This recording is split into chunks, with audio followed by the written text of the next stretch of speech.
বন্ধুগণ, আগামীকাল 8 জুলাই পুরো বাংলাব্যাপী ত্রিস্তর পঞ্চায়েত ইলেকশনের একসঙ্গে ভোট হবে। ভোট বাংলার বুকে একটা উৎসব। হয়তো পূজায় সবাই অংশগ্রহণ করে না, ঈদেও সবাই অংশগ্রহণ করে না, কিন্তু ভোট এমন একটা উৎসব, বাংলার ঘরে ঘরে প্রতিটা লোকের দিন রাতের চর্চার বিষয় হয় ভোট। এবং লোক সপরিবারে উৎসবের আকারে ভোরবেলা থেকে লাইন দেয়। কিন্তু দুর্ভাগ্যের বিষয়, এবারে নির্বাচন হচ্ছে প্রতিবারের মতো ক্ষণগণিত হয়েছে। 8,500 বুথে অলরেডি বিজয় ঘোষণা করা হয়ে গেছে, কারণ প্রতিপক্ষকে নমিনেশন করতে দেওয়া হয়নি। এটা বাংলার লজ্জা। মুখ্যমন্ত্রীর লজ্জা আছে কিনা জানি না। মুখ্যমন্ত্রী এই তার দলকে দিয়ে যে কাজটা করাচ্ছেন, শাসক দল, এটা মানুষের গণতান্ত্রিক অধিকার হরণ করছেন এবং নিজের পায়ে কুড়ালি মারছেন। এই যারা ভোট দিতে পারলো না, ভোট হবে না, কারণ বিপক্ষে কেউ নমিনেশন করতে পারেনি। অতএব এদের ক্রোধটা কিন্তু মুখ্যমন্ত্রীর ওপরেই গিয়ে পড়বে, শাসক দলের উপরে। এরা যেদিন ভোট দেওয়ার সুযোগ পাবে, নিশ্চয় এরা কখনোই তৃণমূল কংগ্রেসকে ভোট দেবে না। এটা মুখ্যমন্ত্রী কবে বুঝবেন জানি না।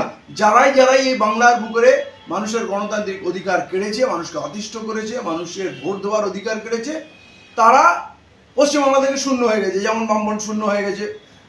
একসময় রিগিং, বুথ ক্যাপচারিং, গণনায় কারচুপি, নমিনেশন ভরতে না দেওয়া আরও হাজার ছিল, সেইটাই ব্যাপক আকার ধারণ করেছে তৃণমূলের রাজত্বে।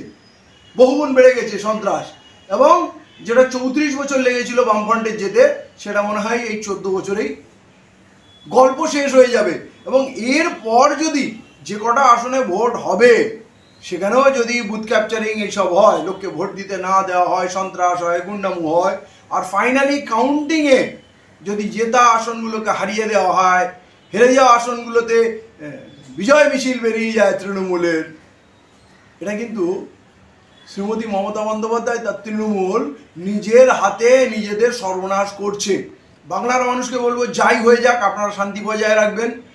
কোনো ঝগড়া বিবাদ হানাহানিতে আপনারা লিপ্ত হবেন না। আপনারা দেখবেন, বুঝবেন এবং সিদ্ধান্ত নেবেন। আগামী দিনে যখনই আমরা ভোট দেওয়ার সুযোগ পাবো, এর প্রতিশোধ আমরা নেব। কিন্তু আমরা ভাই বিবাদ করবো না, খুনোখুনি, মারপিট, দাঙ্গা করবেন না, কারণ ভোট আগামী দিনেও হবে। কিন্তু একটা প্রাণ চলে গেলে সেটা ফিরে আসবে না।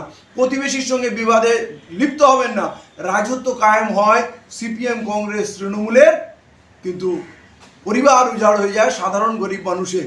অতএব আমি আপামর বাংলার সমস্ত মানুষকে বলবো, একটু ধৈর্যশীল হন। আর আপনারা যদি সবাই একমত হয়ে যান যে আমরা বিবাদ করব না, আমরা সন্ত্রাসকে প্রশ্রয় দেব না, এই রাজনৈতিক দলগুলো কিন্তু ভাবতে বাধ্য হবে। এই এত সন্ত্রাসের পরেও যে সন্ত্রাসের রাজনীতি ঠিক আছে, তার জন্য কোথাও না কোথাও আমরা দায়ী, আমাদের ভুল সিদ্ধান্ত। কার সরকার হলো, কার সরকার গেল, এর থেকে বড় কথা, যারা সন্ত্রাস করে, যারা দুর্নীতি করে এবং যারা মানুষের গণতান্ত্রিক অধিকার কেড়ে নেয়, তাদের সুযোগ পেলে একটিও ভোট দেবেন না। সুস্থ থাকুন, ভালো থাকুন, এবং আশা করি মুখ্যমন্ত্রীর শুভবুদ্ধির উদয় হোক।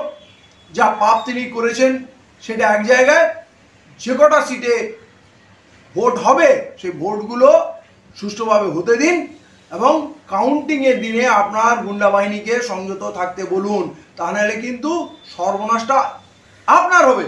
আপনার রাজত্ব শেষ হওয়ার পর আপনার এই দলের কর্মী, আপনার নেতা, যা কিছু আছে, তারা নিশ্চয়ই অন্য কোনো দলে চলে যাবে, আপনি একা পড়ে থাকবেন। এইটাই বাংলার ইতিহাস।